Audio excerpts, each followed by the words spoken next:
L'hebdo politique. Bonsoir et bienvenue dans l'hebdo politique, votre rendez-vous politique du dimanche soir sur Radio Sensation et TV 78, épisode 194. Ce soir, nous recevons Yves Van Val. Bonsoir. L'hebdo politique. Yves Van Val, bonsoir. Bonsoir. Vous êtes conseiller départemental des Yvelines, président du parc naturel régional de la Haute-Vallée de Chevreuse et également vice-président de la Fédération des parcs naturels régionaux de France.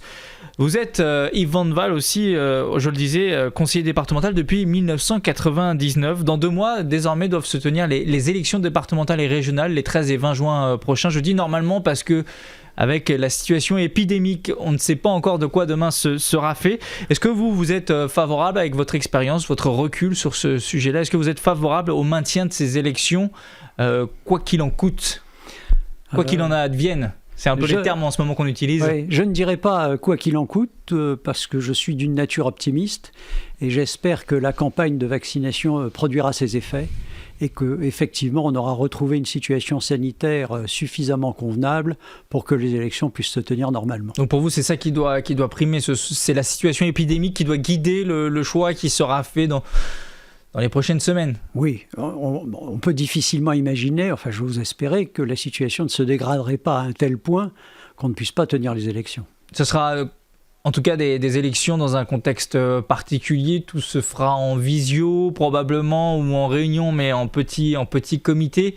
Est-ce que vous participerez à cette élection, un nouveau format, cette élection version Covid-19? Est-ce que vous serez candidat, Yves Van Val? Non, voilà, je suis effectivement... Ni département ni région? Non, je suis le doyen, pas le doyen, le plus ancien des conseillers départementaux. Effectivement, vous l'avez dit, j'ai été élu en 99. J'estime qu'il est temps de passer la main à une nouvelle génération. D'accord, donc c'est vraiment le temps, on va dire votre âge, peut-être le manque d'envie aujourd'hui? Non, ça n'est pas mon âge. Ça n'est pas mon âge. J'observe que De Gaulle, en 58, avait 67 ans et on a vu ce qu'il a fait. Aujourd'hui, vous avez aux États-Unis Joe Biden qu'on qualifiait de Sleepy Joe. Ouais. On voit que Sleepy Joe, Sleepy Joe, en fait, se révèle extrêmement dynamique, avec 2 plans de relance considérables en peu de temps. Donc voilà, c'est pas une question d'âge. Qu'est-ce qui vous motive alors dans votre... C'est vraiment de vouloir renouveler le paysage politique local? Alors à la fois, si vous voulez, quand on a été aussi longtemps dans la même fonction, il faut savoir passer la main. Ça, c'est une première chose. Je l'ai fait sur d'autres mandats. J'ai été maire aussi très longtemps. Vous avez été maire de Lévis-Saint-Non pendant 19 ans. Député, voilà. On le rappelle, de 2007 également. À 2012. Voilà, donc il y a un moment, il est temps de passer la main. Et puis, il faut dire aussi que le mode de fonctionnement du conseil départemental depuis 2015 ne me convient pas vraiment. Je n'ai pas de goût pour les chambres d'enregistrement. Alors justement, on va en parler parce que vous êtes un peu connu quand même localement pour être, si je puis dire ainsi, le seul opposant au président du conseil départemental et à la majorité en place. On rappelle le contexte. En 2015, les 21 cantons du département des Yvelines ont été remportés par le même groupe, par la même majorité. Donc il n'y a pas d'opposition politique clairement au sein du conseil départemental des Yvelines. C'est la droite qui a tout remporté, on va dire LR pour le résumer ainsi. Alors que vous faisiez partie de cette équipe en 2015, depuis vous êtes un peu opposant, critique de la façon dont les choses sont gérées. Qu'est-ce qui vous dérange? Est-ce que c'est la politique portée par Pierre Bédier et 6 vice-présidents qui vous dérange, ou c'est plutôt les méthodes et l'homme? Ce qui me dérange clairement, c'est la façon de conduire la politique du département. C'est un mode de fonctionnement, je dirais, monarchique, qui ne me convient absolument pas et qui me paraît d'ailleurs d'une autre époque. Ce qui veut dire qu'en gros, Pierre Bédier décide de tout? C'est exact. De façon discrétionnaire. C'est le bon plaisir du roi, on disait jadis. Ça, c'est la première chose. La deuxième, c'est que j'ai voté la plupart des délibérations. Donc je ne suis pas un opposant farouche. Puis vous appartenez à la même famille politique. J'ai voté pratiquement tout. Mais j'ai quelques désaccords sur des points qui me paraissent fondamentaux. C'est le cas notamment quand on a augmenté la taxe foncière de plus de 60%. C'était en 2016 ou C'était 2015. 2015. C'est un coût de massue fiscale considérable. Et ça, par exemple, ça a été décidé tout seul. Vous n'étiez pas mis au courant, il n'y a pas eu de débat en interne pour savoir si c'était le bon taux, est-ce qu'il fallait augmenter. Non, le président a expliqué qu'il fallait faire ça et presque tout le monde a voté. On a été quelques-uns, notamment Christine Boutin, par exemple, ou Philippe Briot, n'ont pas voté. Donc, si vous voulez, il y a eu... c'est pour moi une pierre de touche, si vous voulez, en politique. Comme je le disais tout à l'heure, je suis le plus ancien conseiller départemental, nous avions une tradition de modération fiscale dans les Yvelines. Modération fiscale parce que, notamment, ça participait d'une politique d'attractivité du territoire yvelinois pour les entreprises, avec, effectivement, une fiscalité modérée. Et donc, l'augmenter d'un coup de 60%, si vous voulez, c'est clairement changer complètement de route. Pourtant, Pierre Bédier vous dira que lui aussi, il est pour l'attractivité du territoire. C'est qu'il y avait aussi une baisse des dotations de l'État, des difficultés économiques peut-être pour... Non, il y avait... On sait aussi qu'il y a beaucoup d'industries qui malheureusement, ont tendance à disparaître localement. Il y avait une part d'augmentation qui était nécessaire. Parce qu'effectivement, il y avait une forte réduction de la dotation de l'État. Mais certainement pas à hauteur de 60%. Et vous en avez une preuve par l'absurde. C'est qu'aujourd'hui, le département des Yvelines est extrêmement riche. C'est donc qu'on a beaucoup trop augmenté les impôts. Et c'est aussi, il faut le dire, 60%. C'est quand même la plus forte augmentation de France. Et je considère que c'est une trahison de notre électorat. Qui n'avait pas été mise au courant lors des élections de la situation financière, puisque Pierre Bédier était déjà le président à l'époque. Il a été président juste un an, le temps de préparer les élections. Donc pour vous, il y a eu trahison des électeurs. Je considère qu'une augmentation, ça fait partie de l'ADN de la droite. C'est ça qui a cassé les choses entre vous, très clairement. Ça a été une cause de fâcherie majeure. Effectivement, pour moi, ça a été une pierre de touche. J'ai été maire pendant 19 ans, j'ai quasiment pas augmenté les impôts. La commune était totalement désendettée. Donc si vous voulez, voilà, et Franck Borotra avait complètement désendetté le conseil départemental aussi. Donc si vous voulez, pour moi, c'était une rupture majeure. Il y a ça et inattendu. Et la façon de faire, où Pierre Bédier fait tout seul, sans discussion avec les vice-présidents ou les autres conseillers départementaux. Vous êtes très critique quand même publiquement, on le voit. Vous avez un blog, un compte Twitter sur lequel vous n'hésitez pas à donner votre position. Est-ce que au sein de ce conseil départemental, il y en a d'autres, peut-être en off et pas publiquement, qui pensent comme vous? On ne va pas demander de nom, parce que vous n'êtes pas là pour ça. Certainement pas. Certainement pas. Mais oui, il y a un certain nombre de conseillers qui, effectivement, en off, me disent ce qu'ils en pensent. Est-ce qu'il y a aussi une question là plutôt du jeu politique, puisque vous avez été député, vous étiez suppléant de Valérie Pécresse. On sait que les relations entre Valérie Pécresse et Pierre Bédier sont assez fraîches. C'est le moins qu'on puisse dire. Est-ce que aussi c'est Valérie Pécresse qui vous pousse un peu à être critique envers l'action de Pierre Bédier? Non, pas du tout. Je dois dire que je suis effectivement proche de Valérie Pécresse. Je l'ai été, je le reste.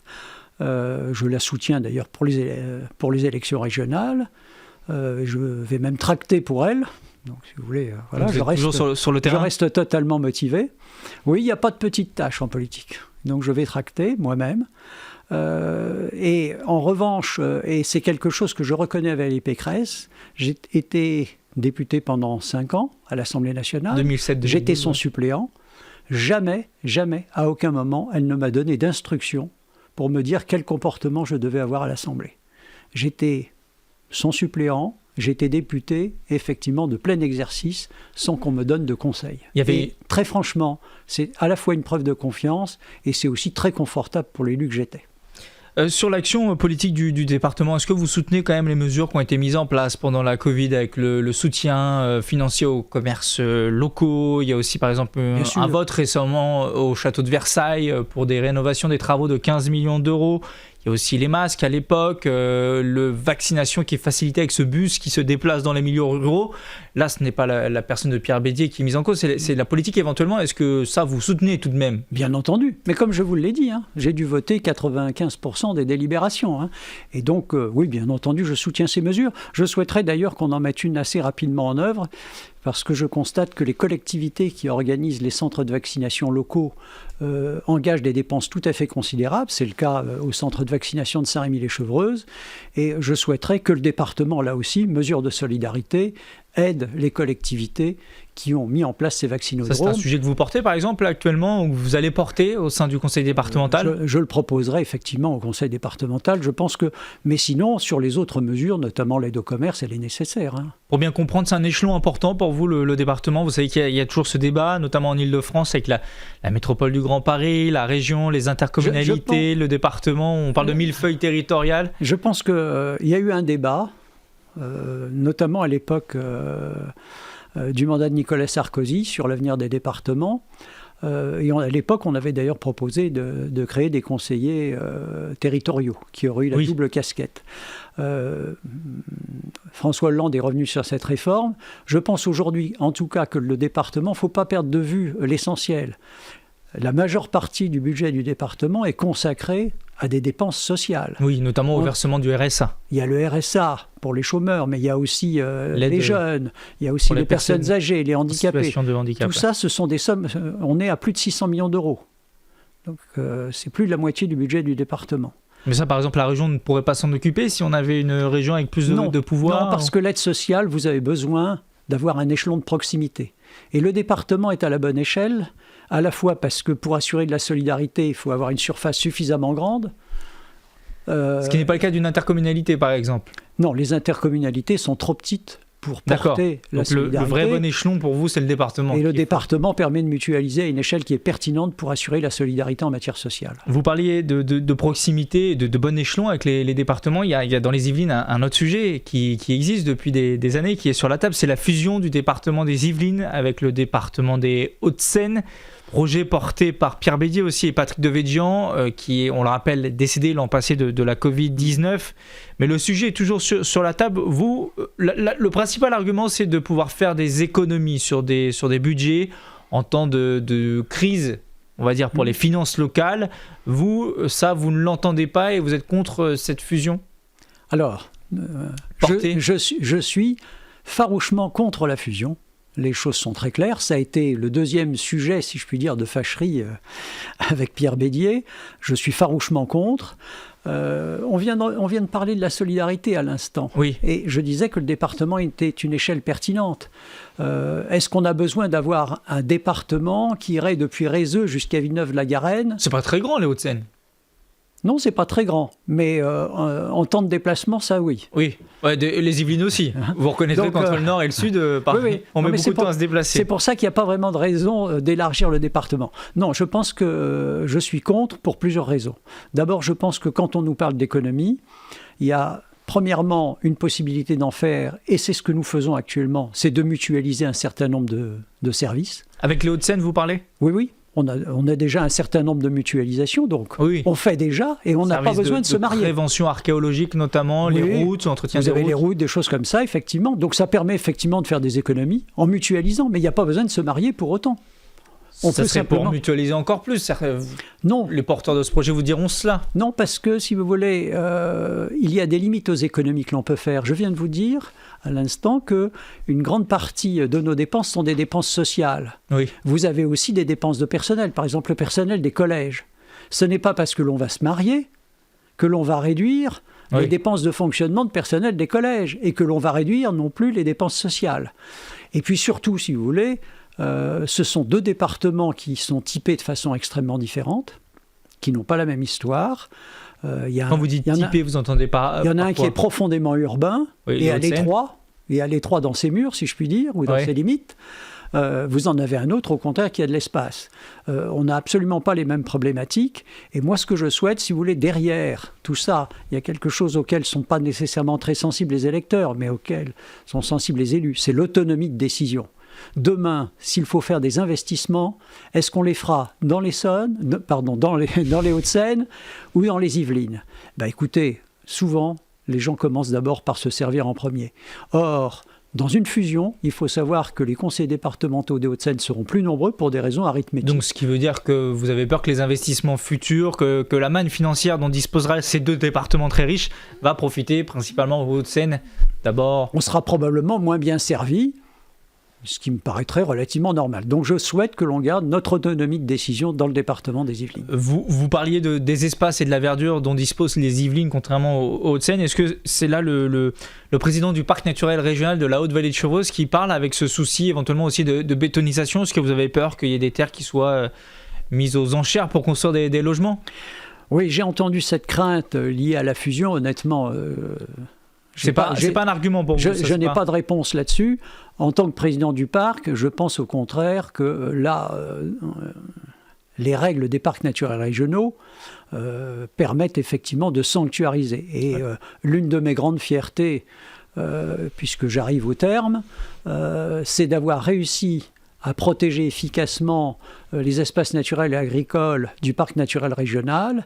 Il ne faut pas oublier qu'à l'origine du parc, il y avait la peur d'une sorte d'étalement en tache d'huile de la ville, ce qui était à l'époque la ville nouvelle de Saint-Quentin. Et ça avait provoqué des réactions très vives dans ce qui est devenu le parc.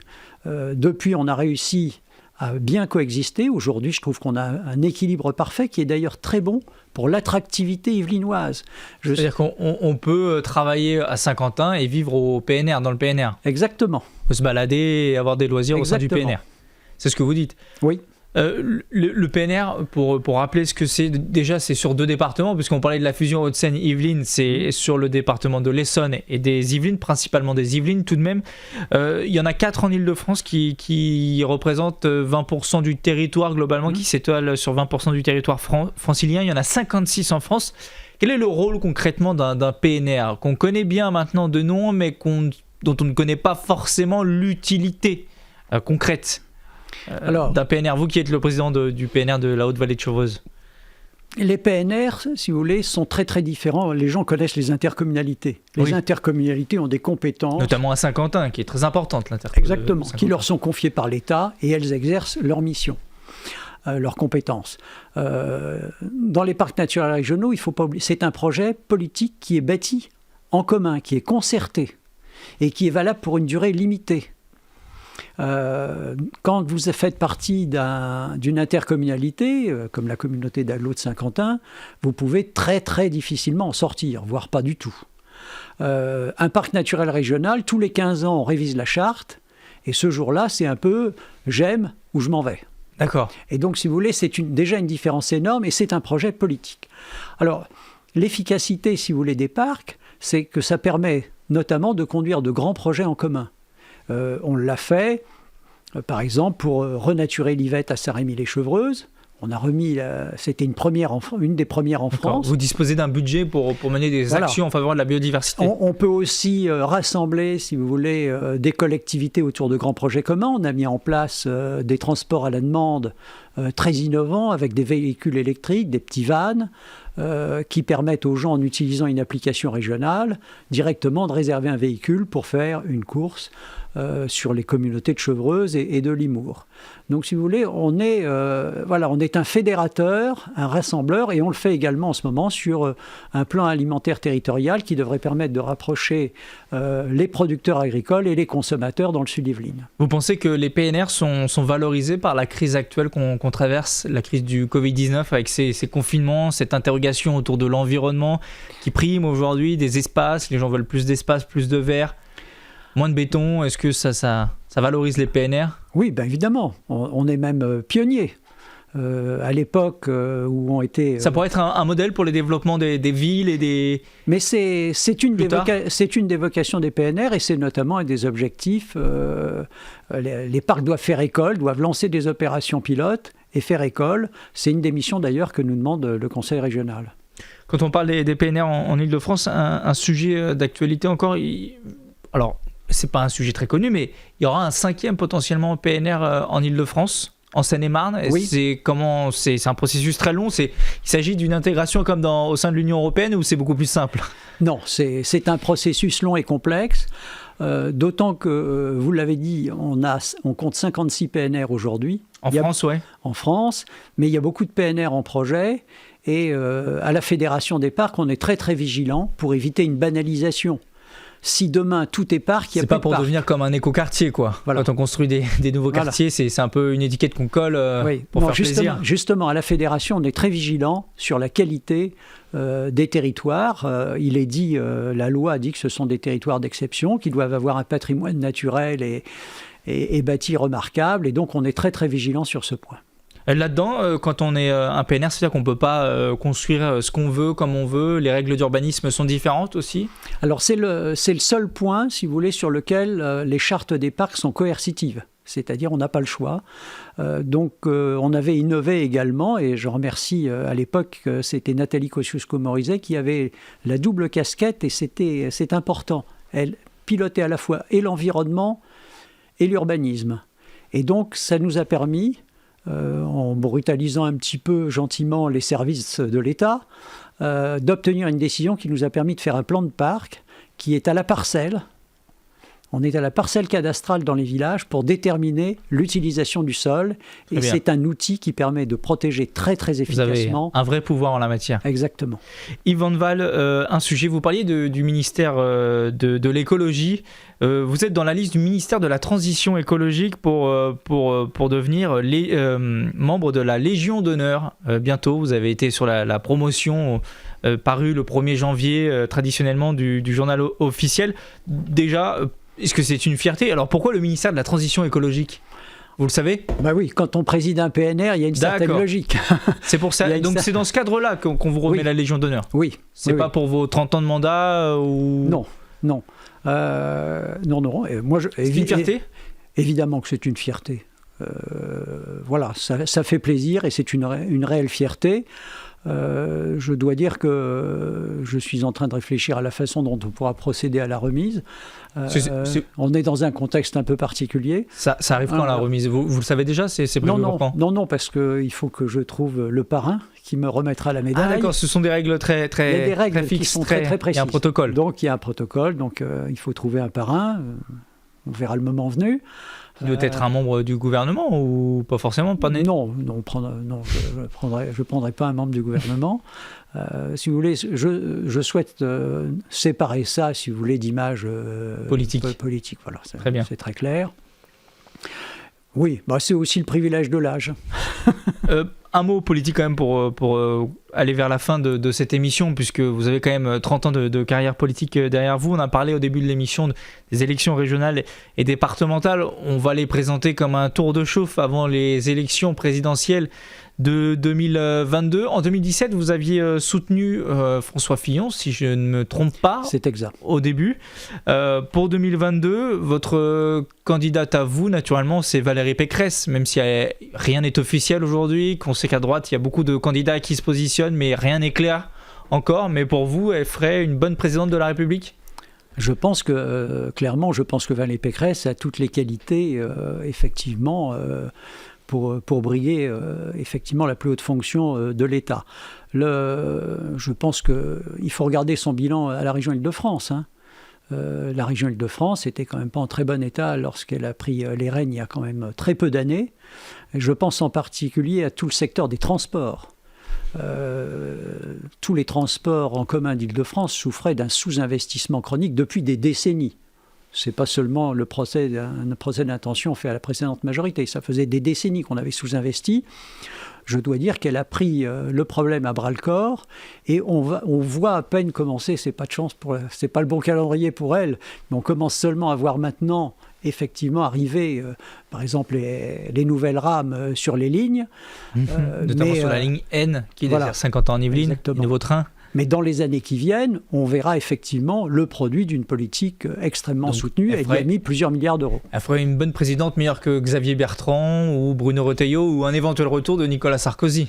Écoutez, je pense que l'expérience que l'on a avec le président actuel, c'est qu'effectivement quand même, l'expérience politique, ça compte beaucoup. Et je pense que Valérie Pécresse, si je puis employer cette expression un peu triviale... a été ministre pendant longtemps. Elle a été 2 fois ministre. Elle s'est fait sérieusement les dents. Elle sait vraiment, effectivement, ce que c'est que de diriger. Elle est prête pour la nouvelle fonction, la fonction suprême, si je vous comprends bien.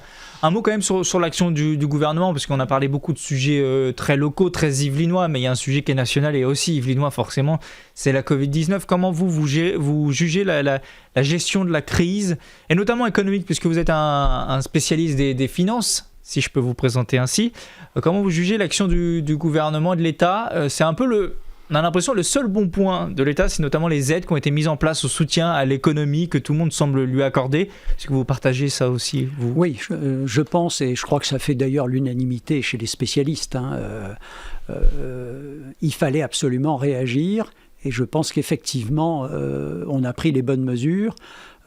J'espère qu'elles auront été suffisantes. Ça, l'heure de vérité va venir. Vous êtes inquiet, vous, au fond beaucoup prédisent une crise économique très lourde à la fin notamment des aides qui sont mises en place. Au contraire, moi j'ai regardé les prévisions de l'OCDE. Vous êtes comme Bruno Le Maire, vous êtes très confiant dans la capacité de rebond de l'économie française. Oui, clairement. J'ai regardé les prévisions de l'OCDE, elles sont plutôt bonnes.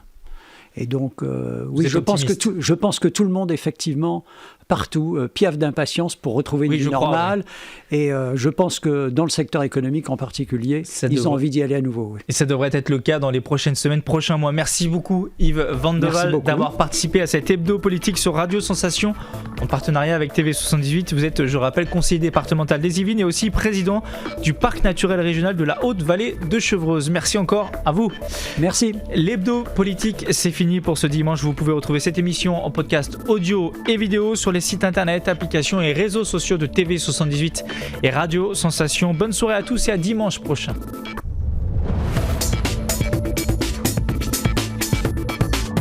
L'hebdo politique.